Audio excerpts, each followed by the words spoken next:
नमस्कार, आप देख रहे हैं जनता टीवी। मैं हूं आपके साथ अमन त्रिपाठी। बुलेटिन में सबसे पहले रुक करेंगे 2023 को, देखेंगे उत्तराखंड की नजर से। रुक करेंगे उत्तराखंड से जुड़ी कुछ अहम खबरों की ओर। उत्तराखंड में साल 2023 में बहुत सी घटनाएं ऐसी हुई जिसने न केवल जख्म दिए बल्कि सबक भी दिए। इन घटनाओं में जोशीमठ में दरार, पीपल कोटी करंट हादसा और उत्तरकाशी टनल हादसा आदि शामिल हैं।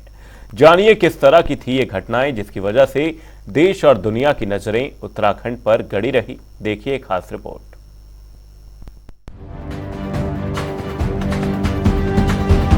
उत्तराखंड में जिस मुद्दे की सबसे ज्यादा चर्चा हो रही थी वो था जोशीमठ। उत्तराखंड का एक ऐसा इलाका जिसका अस्तित्व खतरे में पड़ गया।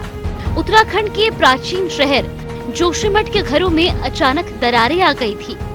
घरों में चौड़ी दरारों से जहां लोग दहशत में आ गए, न सिर्फ घर की दीवारें बल्कि सड़कों में भी दरारें आने लगी। अलग अलग केंद्रीय संस्थानों की टीमों के जमीनी अध्ययन के बाद जोशीमठ के पुनर्निर्माण की कार्य योजना तैयार हुई। केंद्र सरकार ने 1658 करोड़ रुपए के आर्थिक पैकेज को मंजूरी दी है, लेकिन जोशीमठ की दरख्ती जमीन आज भी लोगों के लिए संकट का विषय बनी हुई है। लोगों को यहाँ से शिफ्ट तो किया गया, लेकिन अपना सब कुछ खोने का डर लोगों को अभी भी सता रहा है। देखिए, सबसे बड़ी बात तो यह है कि पूरे देश भर से कुछ लोग ट्वीट के माध्यम से, कुछ सोशल मीडिया के माध्यम से, अनेकों माध्यमों से उत्तराखंड की स्थिति को बहुत भयावह दर्शा रहे हैं। पूरे उत्तराखंड की, जोशीमठ के समेत पूरे उत्तराखंड को कह रहे हैं कि उत्तराखंड खतरे में है, उत्तराखंड डूब रहा है। मैं कहना चाहता हूं कि ऐसी स्थिति नहीं है। और जोशीमठ में भी 70% लोग अभी आज ऐसे सामान्य जीवन जी रहे हैं, अच्छे से काम कर रहे हैं। इस प्रकार की स्थिति बनाने से जहां उत्तराखंड के अंदर भी एक नकारात्मक संदेश जा रहा है और वह पूरे देश के अंदर भी जा रहा है, क्योंकि पूरे देश की आस्था श्रद्धा का केंद्र बिंदु उत्तराखंड है। यहाँ प्रत्येक वर्ष लाखों की संख्या में, करोड़ों की संख्या में लोग आते हैं, तो उनके अंदर भी कहीं गलत संदेश न जाए, इसलिए मैं उनसे कहना चाहता हूं कि देश के विभिन्न स्थानों पर बैठकर जो इस प्रकार के संदेश दे रहे हैं, कृपया करके इस प्रकार के संदेशों को न प्रसारित करें। साल 2023 उत्तराखंड में बेरोजगार युवकों के आंदोलन का ऐतिहासिक गवाह भी बना। फरवरी में देहरादून के गांधी पार्क में हुआ आंदोलन बेरोजगार युवाओं का अब तक का सबसे बड़ा प्रदर्शन रहा। इसमें युवाओं के निशाने पर पुलिस आ गई। दरअसल प्रदेश में भर्तियों में हो रही गड़बड़ियों से आक्रोशित युवाओं ने गांधी पार्क पर एकत्र होकर हजारों की संख्या में सरकार के खिलाफ आंदोलन शुरू कर दिया। देखते ही देखते घंटाघर से लेकर गांधी पार्क तक पूरी तरह युवाओं की भीड़ जुट गई। पुलिस ने युवाओं की भीड़ पर लाठीचार्ज किया और आंदोलन को कुचलने की कोशिश की, लेकिन इससे ये मामला और बिगड़ गया। घटना के बाद बमुश्किल बेरोजगार युवा माने, लेकिन इस घटना में पुलिस की कार्रवाई की जमकर आलोचना की गई। कई पुलिसकर्मियों पर इसके कारण विभागीय कार्रवाई भी हुई।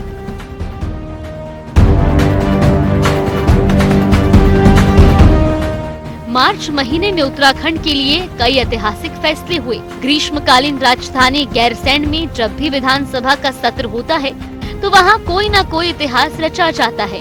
इस साल भी कई कीर्तिमान विधानसभा में बने हैं, चाहे वो कांग्रेस के सभी विधायकों का निलंबन हो या फिर राज्य आंदोलनकारियों का 37 आरक्षण, सब ऐतिहासिक रहा। बजट सत्र के दौरान उत्तराखंड राज्य आंदोलनकारियों के लिए धामी सरकार ने ऐतिहासिक निर्णय लिया। ग्रीष्मकालीन राजधानी गैरसैंण में हुई धामी सरकार की कैबिनेट बैठक में उत्तराखंड राज्य आंदोलनकारियों और उनके परिजनों को प्रादेशिक नौकरियों में 10% 37 आरक्षण दिए जाने के बिल के प्रस्ताव को धामी कैबिनेट ने मंजूरी दे दी।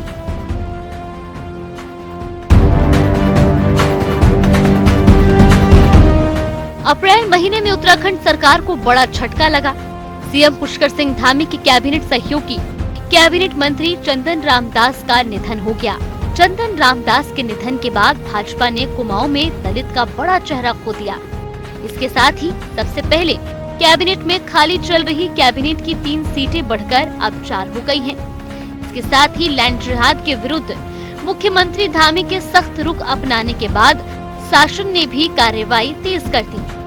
सरकारी विभागों की जमीन पर धार्मिक स्थल बनाकर कब्जे करने वालों को सरकार ने चौतरफा घेरने की तैयारी की और इस मामले में खुफिया विभाग को भी मैदान में उतारा गया और इसके बाद 300 से अधिक मजारों और 40 मंदिरों पर कार्रवाई की गई।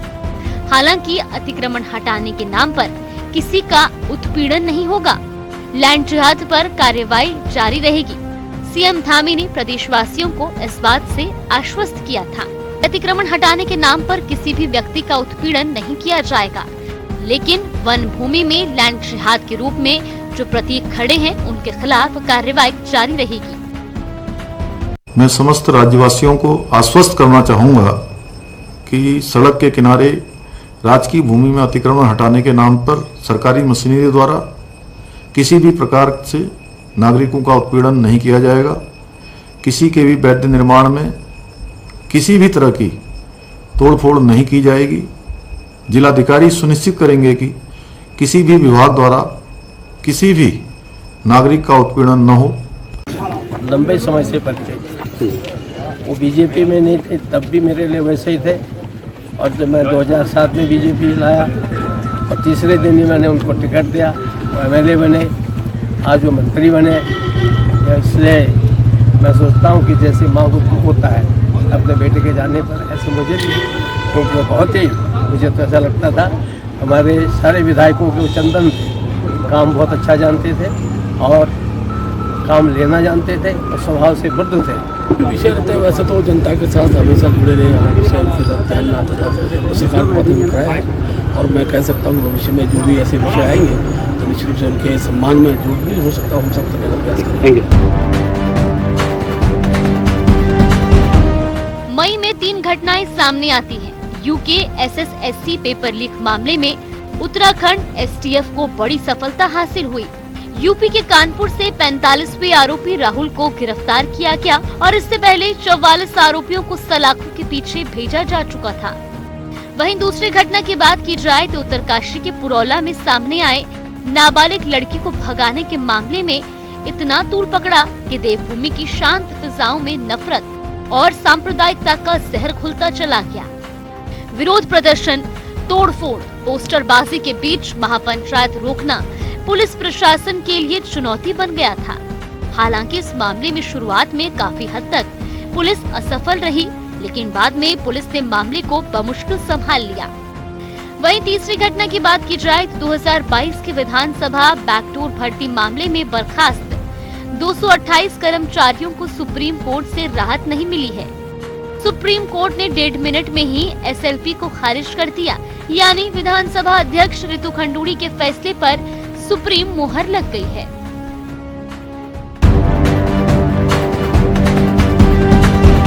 चारधाम यात्रा सुचारू रूप से चल रही थी कि केदारनाथ में बर्फबारी शुरू हो गई और केदारनाथ यात्रा पर ब्रेक लग गया। केदारनाथ धाम में जून महीने में बर्फबारी का दौर थमने का नाम नहीं ले रहा था। धाम में रुक रुक कर बर्फबारी हो रही थी, तो वहीं बारिश और बर्फबारी के बीच केदारनाथ धाम की यात्रा भी चल रही थी। धाम में दर्शन के लिए भक्तों का हुजूम उमड़ रहा था। यहाँ तक कि सीएम धामी को यात्रियों से अपील करनी पड़ी कि मौसम की सटीक जानकारी लेकर ही चारधाम यात्रा पर आएं। लगातार हो रही वर्षा के कारण चारधाम यात्रा में भी व्यवधान उत्पन्न हुए। गंगोत्री, यमुनोत्री, बद्रीनाथ जाने वाले मोटर मार्गों पर भूस्खलन की भी स्थिति बनी रही। वहीं जुलाई महीने में चमोली जिले में बड़ा हादसा हुआ और चमोली कस्बे में नमामि गंगे परियोजना के सीवर ट्रीटमेंट प्लांट में करंट दौड़ने से वहां मौजूद 16 लोगों की मौत हो गई, जबकि 6 लोग झुलस गए, जिस पर खूब राजनीति हुई।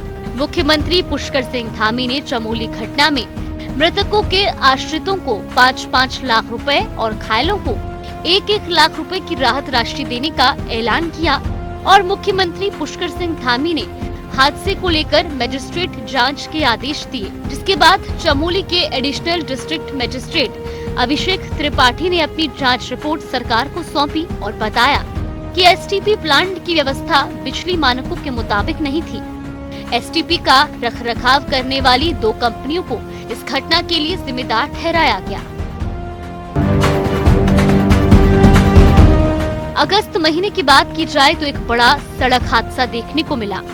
गंगोत्री नेशनल हाईवे पर गंगानानी के पास 20 अगस्त की शाम को गुजराती श्रद्धालुओं को ले जा रही एक बस खाई में गिर गई। हादसे में 8 लोगों की मौत हो गई। 27 लोगों को रेस्क्यू कर अस्पताल में भर्ती कराया गया। गंगनानी के पास ड्राइवर ने बस पर कंट्रोल खो दिया। इससे बस क्रैश बैरियर को तोड़ते हुए खाई में लुढ़कने के बाद पेड़ों के बीच जाकर अटक गई। मुख्यमंत्री पुष्कर सिंह धामी ने गंगोत्री हादसे पर शोक जताया और इसके साथ ही राज्यपाल लेफ्टिनेंट जनरल गुरमीत सिंह ने उत्तरकाशी जिले में हुई वाहन दुर्घटना में मृतक व्यक्तियों के प्रति शोक जताया। सितंबर महीने में राजनीतिक दृष्टि से महत्वपूर्ण महीना बना, जो भाजपा के लिए सुखदायी रहा और कांग्रेस के लिए दुखदायी। अप्रैल में बागेश्वर विधानसभा सीट से धामी मंत्रिमंडल के सदस्य रहे चंदन रामदास की बीमारी से हुए निधन के बाद ये सीट खाली हो गई थी। भाजपा ने इस सीट पर उनकी पत्नी पार्वती दास को अपना उम्मीदवार बनाया था। चुनाव के ऐलान के साथ ही उपचुनाव के लिए उल्टी गिनती शुरू हो गई थी। कांग्रेस के सामने उपचुनाव के इतिहास को बदलने की चुनौती थी, क्योंकि उत्तराखंड में अब तक 14 बार विधानसभा उपचुनाव हुए, जिसमें 13 बार सत्ता पक्ष को ही विजय मिली। जनता के दिल और दिमाग में छाए मुख्यमंत्री पुष्कर सिंह धामी और भाजपा की तिलिस्म को कांग्रेस नहीं तोड़ पाई। तो वहीं उत्तराखंड सरकार ने समान नागरिक संहिता के लिए न्यायमूर्ति रंजना प्रकाश देसाई की अध्यक्षता वाली विशेषज्ञ समिति का कार्यकाल 4 महीने बढ़ा दिया। लोगों के सुझाव मिलने के बाद कमेटी ने उनके आधार पर ड्राफ्ट तैयार कराया। मुख्यमंत्री पुष्कर सिंह धामी की मंजूरी के बाद अपर सचिव राधा रतूड़ी ने समिति का कार्यकाल 4 महीने बढ़ाने के आदेश जारी कर दिए। मुख्यमंत्री कार्यालय की ओर से ये जानकारी दी गई कि कमेटी की रिपोर्ट के आधार पर ही प्रदेश में समान नागरिक संहिता को लागू किया जाएगा। अक्टूबर महीना उत्तराखंड के लिए खुशियां लेकर आया, जब प्रधानमंत्री नरेंद्र मोदी ने आदि कैलाश के विराट दर्शन किए और पार्वती कुंड पहुंचकर पूजा अर्चना की। नरेंद्र मोदी देश के पहले प्रधानमंत्री हैं जिन्होंने उत्तराखंड से लगी भारत चीन सीमा पर आदि कैलाश पर्वत के दर्शन किए। प्रधानमंत्री नरेंद्र मोदी के योलिंग कोंग आने के बाद आदि कैलाश को अंतर्राष्ट्रीय पर्यटन के रूप में पहचान मिली। जिस तरह पीएम ने क्षेत्र के विकास के लिए ऊंची सोच रखी, उससे तीर्थाटन और पर्यटन की नई सुविधाएं मिलेंगी। इस दौरान 4,200 करोड़ रुपए की कई विकास परियोजनाओं का उद्घाटन और शिलान्यास किया गया। इन परियोजनाओं में ग्रामीण विकास, सड़क बुनियादी ढांचे, बिजली सिंचाई, पेयजल, बागवानी, शिक्षा, स्वास्थ्य और आपदा प्रबंधन जैसे क्षेत्रों में पहल शामिल है। प्रधानमंत्री ग्राम सड़क योजना के तहत ग्रामीण सड़कों और पुलों का निर्माण और साथ ही आपदा प्रबंधन तंत्र को मजबूत करना शामिल है। नवंबर महीने में उत्तराखंड वासियों के लिए खुशी और गम दोनों ही रही। खुशी इस बात की कि उत्तराखंड में साल 2013 की आपदा के बाद 4 धाम यात्रा में नए रिकॉर्ड कायम हुए। 2023 में भी इस यात्रा ने सारे रिकॉर्ड तोड़ते हुए चारों धाम के कपाट बंद होने तक जो आंकड़े सामने निकल कर आए, वो बेहद सुखद रहे। इस बार की 4 धाम यात्रा के दौरान लगभग 55 लाख से ज्यादा श्रद्धालुओं ने दर्शन किए, जिसमें सबसे अधिक दर्शन करने वाले श्रद्धालुओं की संख्या केदारनाथ धाम की थी। ये पर्यटन के लिहाज से बहुत खुशी की बात थी और उत्तराखंड के लोग खुशी मना ही रहे थे कि तभी उत्तराखंड के उत्तरकाशी में यमुनोत्री राष्ट्रीय राजमार्ग पर सिलकियारा से डंडल गांव तक निर्माणाधीन सुरंग के अंदर भूस्खलन होने से दिवाली पर बड़ा हादसा हो गया। सुरंग के सिलकियारा वाले मुहाने के पास सुरंग का 60 मीटर हिस्सा टूट गया, जिससे सुरंग में मलबा आने के कारण 41 मजदूर सुरंग के अंदर फंस गए। इस घटना ने इस पूरे इलाके को चर्चा के केंद्र में ला दिया। 17 दिनों तक चली मल्टी एजेंसी रेस्क्यू ऑपरेशन के कारण ये गांव चर्चा के केंद्र में आ गया। 17वें दिन तक चले रेस्क्यू ऑपरेशन के दौरान कई मुश्किलें आईं, लेकिन राज्य सरकार के साथ साथ केंद्र सरकार और देश विदेश के एक्सपर्ट ने उत्तराखंड के उत्तरकाशी आकर इस रेस्क्यू अभियान में अपना हाथ बटाया। प्रधानमंत्री नरेंद्र मोदी भी पूरे रेस्क्यू ऑपरेशन पर लगातार नजर बनाए हुए थे और सीएम धामी से पल पल की अपडेट ले रहे थे। 17 दिन बाद सुरंग से जिंदगी की जंग जीतकर बाहर आए पहले मजदूरों का सीएम पुष्कर सिंह धामी ने माला पहनाकर स्वागत किया।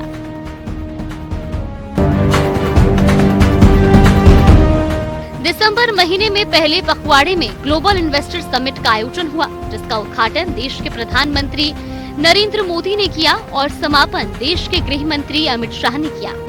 वहीं दूसरे पखवाड़े में राजधानी देहरादून की सड़कों पर एक विशाल जन सैलाब देखने को मिला। सशक्त भू कानून और मूल निवास की मांग को लेकर सड़कों पर उतरी भीड़ ने सरकार को चेताने का काम किया है। इसके साथ राजधानी देहरादून की सड़कों पर हजारों लोगों ने जुटकर उन पुरानी यादों को ताज़ा कर दिया जो राज्य आंदोलन से जुड़ी है। आंदोलन में यूं तो कई झंडे, कई बैनर लोगों के हाथों में थे, लेकिन जुबान पर सिर्फ एक ही मांग, भू कानून और मूल निवास पर अधिकार। वहीं पहले पखवाड़े की बात की जाए तो देश के सबसे बड़े रेस्क्यू ऑपरेशन के बाद उत्तराखंड में ग्लोबल इन्वेस्टर समिट का आयोजन किया गया, जिसके लिए उत्तराखंड के मुख्यमंत्री पुष्कर सिंह धामी ने दिन रात पसीना बहाया। इस दौरान प्रधानमंत्री नरेंद्र मोदी और गृह मंत्री अमित शाह ने मुख्यमंत्री पुष्कर सिंह धामी की जमकर पीठ थपथपाई। देखिए, हम लोगों ने आज उस दिशा में पहले ही हमने कदम उठा दिया है और मूल निवास को ही हमने कहा है कि स्थायी निवास और भी जो चीज़ें होंगी उसके लिए अभी एक कमेटी भी हम बनाएंगे। वो कमेटी भी काम करेगी और जो उसकी सिफारिशें आएंगी उसके आधार पर काम करेगी। देवभूमि उत्तराखंड के सामने कई घटनाएं अग्नि परीक्षा की तरह सामने आई। झकझोर देने वाली इन घटनाओं से देवभूमि के लोगों ने जमकर लोहा लिया और डटकर मुकाबला किया। चुनौतियों से पार पाने के बाद राज्य ने जब सफलता को चूमा, देश और दुनिया ने देवभूमि के पुरुषार्थ को जाना और माना।